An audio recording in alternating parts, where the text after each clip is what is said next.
Hey everybody, it's the 27th day of March, Thursday, 2025. I'm Jan Erickson and this is As Above, So Below. Well, although it was raining here a little bit ago, it did not, the tornadoes and the hail and all of that, which I don't think was going to come over this side of the mountain range anyway, but it didn't really amount to anything that I know of. I haven't seen what happened in the valley. I know some stuff happened up in Seattle area, but I don't know. I don't think that the tornadoes came. I don't think the 2.5-inch hail came. So that's a blessing. Oh, anyway, let's take a look at our rune today. It's Ewaz. Ewaz is the 19th rune of the Elder Futhark. It looks like an M. It's very similar to Manaz, only Manaz continues it down, and you see it's like a little bow tie right here instead of just an M. So it looks like it's got Dagaz up here at the top.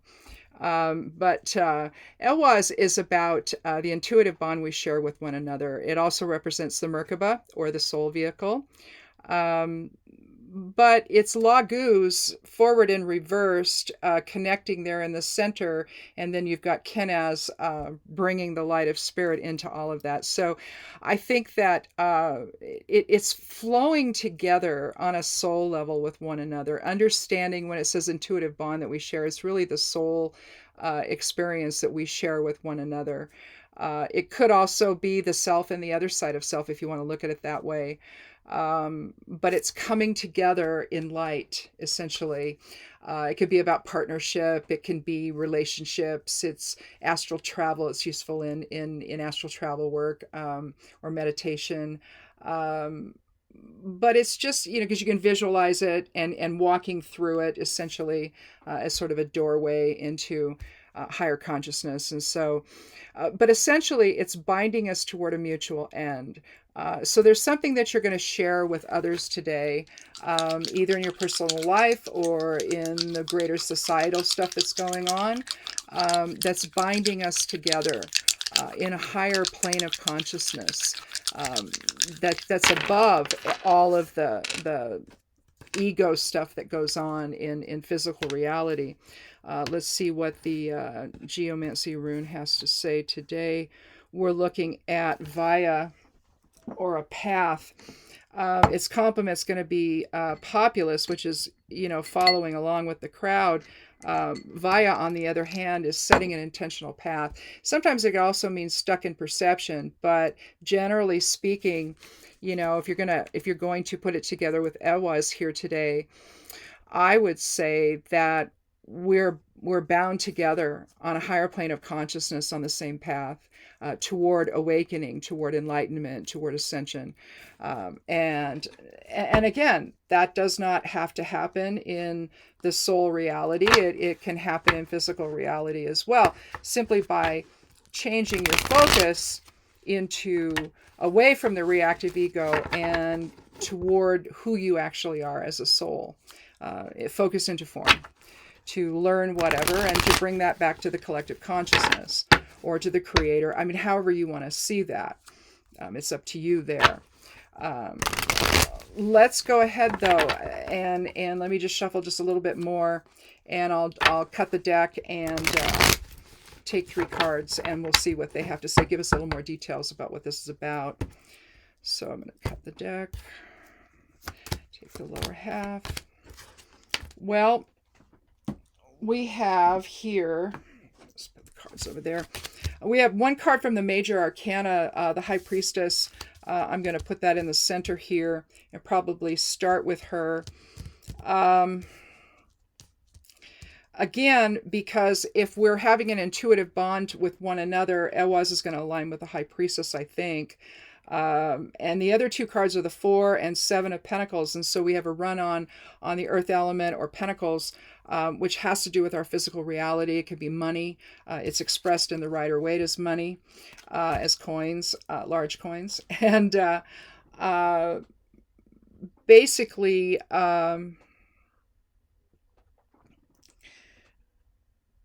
it's also about education in our home and our family and our tradition, material security.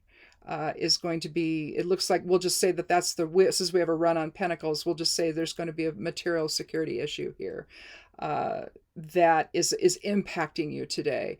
And again, can either be collectively, all of us, that it's affecting, which is true. Or there could just be some stuff that you've got to take care of on the having to do with your own material security. But let's start with the High Priestess. Because I do think that this, since she controls and governs the subconscious realm, then you can look at that as higher consciousness, and bringing that down into physical reality, into the body, when the soul incarnates into physical reality, and that's going to align, like I say, very well with Ehwaz and the idea of the intuitive bond, or the Merkaba, or whatever that we exist with one another. Here you have issues of balance. You see the pyramids of Solomon there, the black and white pyramids. I'm sorry, the columns there. I got pyramids on my brain.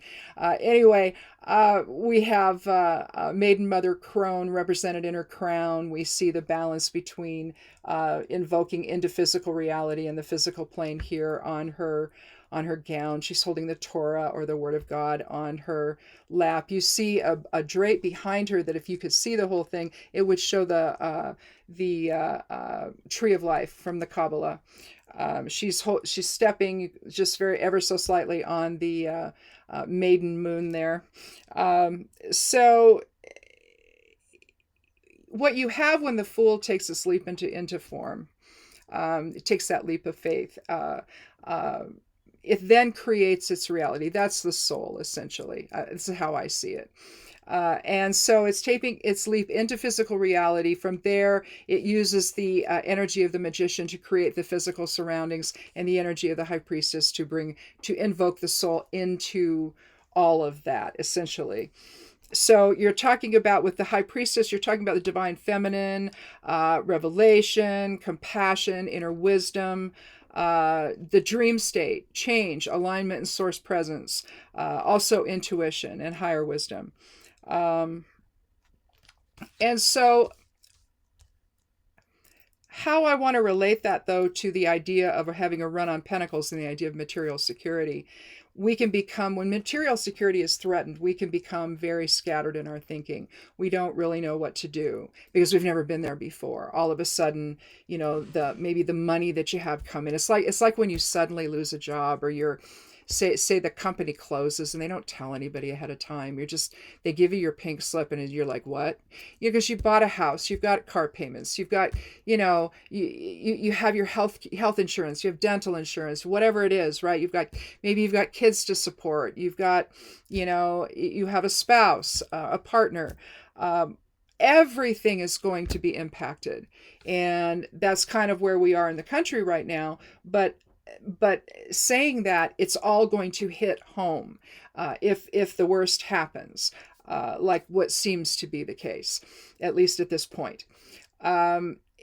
It's going to hit each person individually. And so you're going to have to make some decisions about how you're going to manage what money you do have, assuming you actually have a savings account, or you have a retirement account, that the 401k is still there and not, squashed by and ended by the tariffs and the impact to the country of that, right? And what it does to the stock market, and because you're seeing things go down on the stock market, that could really, really crash. And if it does, then there goes the 401k, there goes the retirement fund, right? And so, or the IRA, or whatever you've got. But you may have money in savings that you can grab onto and use to try to deal with the lack of income if the Social Security gets taken away. All of that. So the Four of Pentacles, rather, is, we see a king here, and I've said this before. I don't particularly care for this guy. To me, it just seems like he's being very miserly. That's one way of looking at the Four of Pentacles. But we're going to have to be. Should the worst happen, and we've talked about this before over the last couple of weeks here, should the worst happen, then you're looking at essentially hanging on to your money as much as you can. Here you see the kingdom behind him. You see the dual line of separation. He's out away from it. He's displaying his wealth. Well, you don't want to do that. Another way of looking at it, in other words, you don't want to spend, right, and show everybody how rich you are. Instead, you want to hang on to the money. He's holding fast to the one coin. That's another interpretation of it. This is who he is. He's very, very conservative. In a sense, he's miserly. And he'll hang on to it at the expense of the kingdom. But in this case, we can interpret with the 4 numerology, it's your foundation, it's your material security, you see. And so you may have to be very conservative in your approach of how you spend money and the kinds of things you purchase at the store from here forward, essentially. And to just sort of tread lightly and not make the big purchases that you might have wanted to make this year, to hold off on stuff like that because we don't know where this is going. And if the worst should happen, you're going to have as much money as possible to squirrel away, essentially, so that you can just go to the store and get the basic stuff, you know.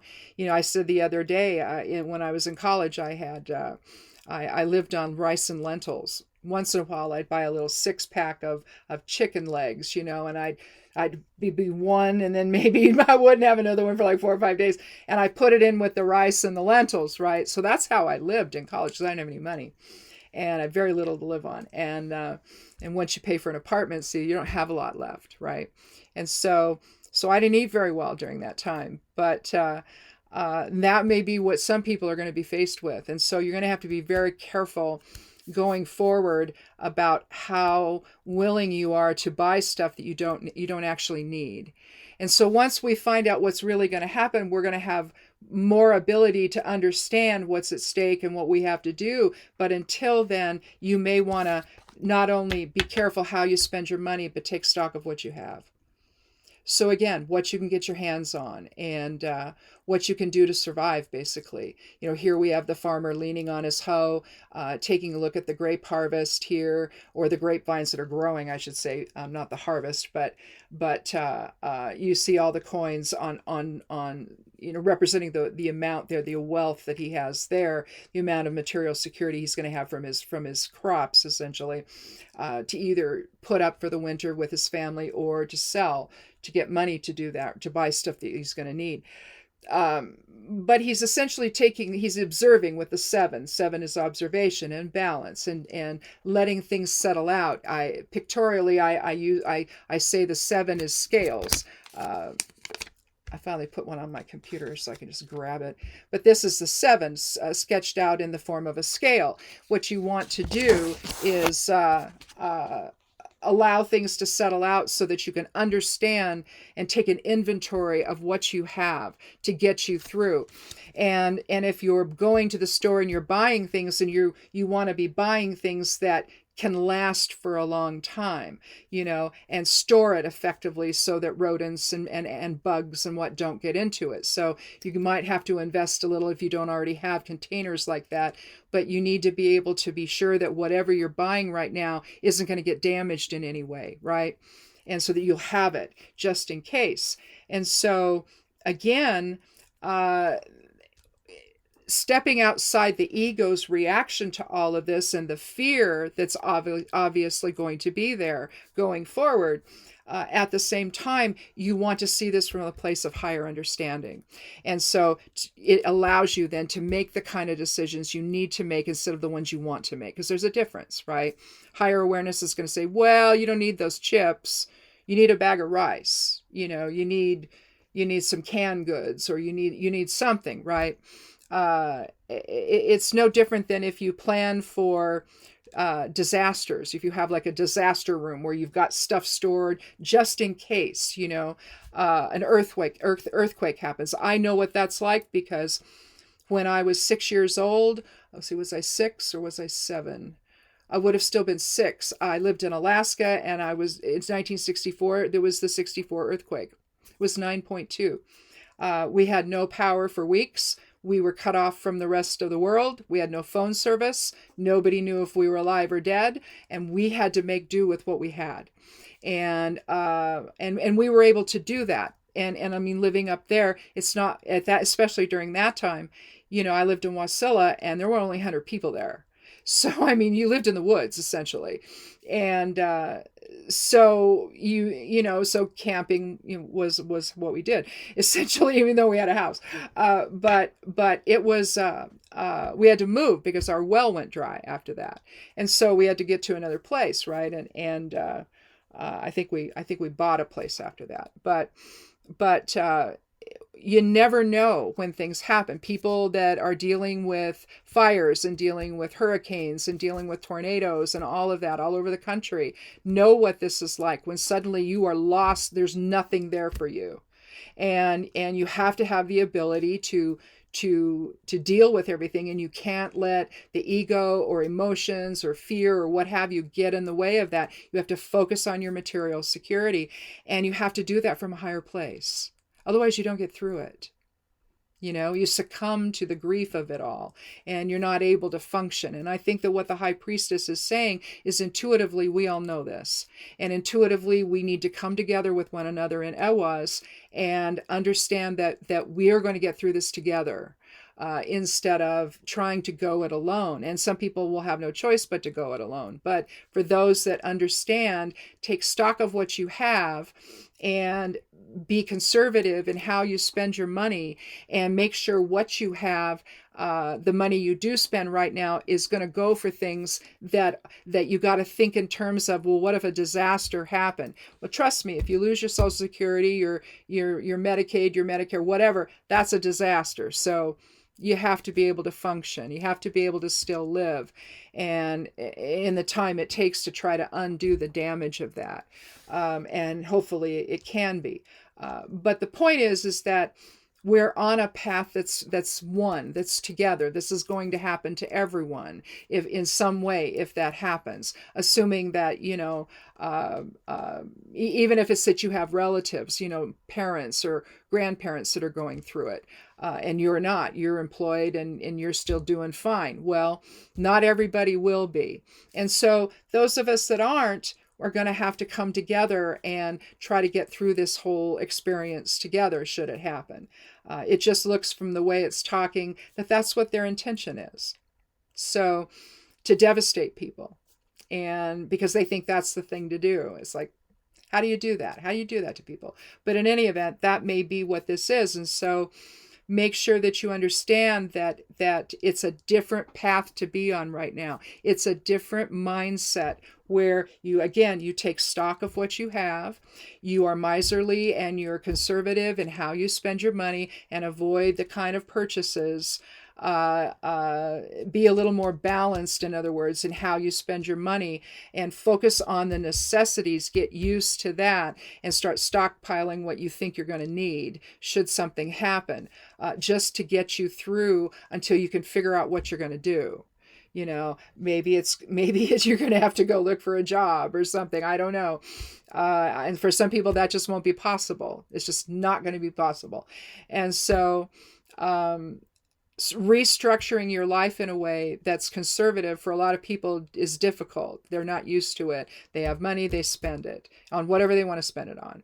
And so this may be a time to where you're going to see a different path with Vaya, come together in higher purpose with others, and understand that connection we have, each one of us has with everyone else as a soul, and not see the other, but see the other side of self. When we look at one another, maybe someone that you weren't particularly friendly with before, now you're in the same boat, and it's like, okay, what do we do?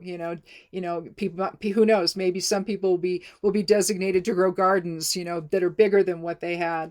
My husband and I were talking about that last night, that if the worst happens, and something happens with our kids, then we can grow the vegetables for the winter, essentially, so that they'll have something as well. And not that I think that anything's going to happen to them. It'll be us, not them. But still, maybe there's somebody we can help around us that doesn't have the ability to do that.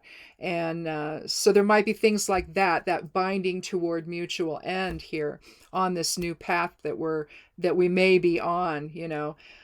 Better to plan for something and then have it not come true than to not plan at all and be standing there looking around going, what do I do now?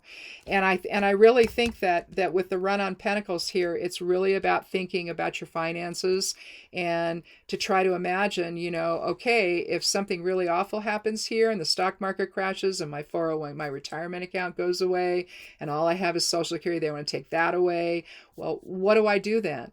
How do I, maybe I should start putting aside, if you can, and see a lot of people can't put aside money and all of that. So I think that again, understanding the bigger picture that seems to be where this is going, and we'll see. It may not. Their courts may stop it, and they may realize that, yeah, we can't actually do this, and that's going to be a bad thing.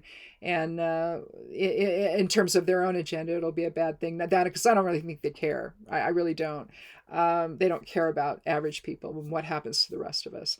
But I think that hanging on to your money wherever you can is going to be important right now, and taking stock of what you've got and what you're going to need should the worst happen. We're getting little reminders of all of that. A lot of people are already living that way. They don't have a home anymore because the fires took them out, or the hurricanes took it out, and the floodwaters took it out, and they don't have anywhere to live, other than maybe a little trailer or something if they got something like that.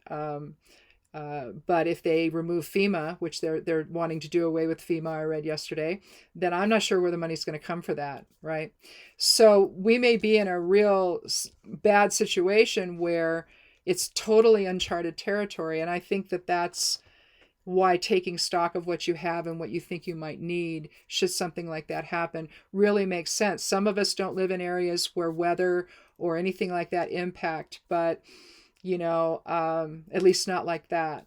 But at the same time, we can learn from people who are dealing with it and pay close attention to how they're doing it and how they're living and how they're existing outside the normal way that we all do, right? And that's what I'm talking about here. Getting above it all so you can see things from a different perspective. And try to understand how, if material security is impacted, how that's really going to look, and what you need to do to deal with it, and what maybe you can do about it right now, to plan for it. So anyhow, I think that's going to be it here. I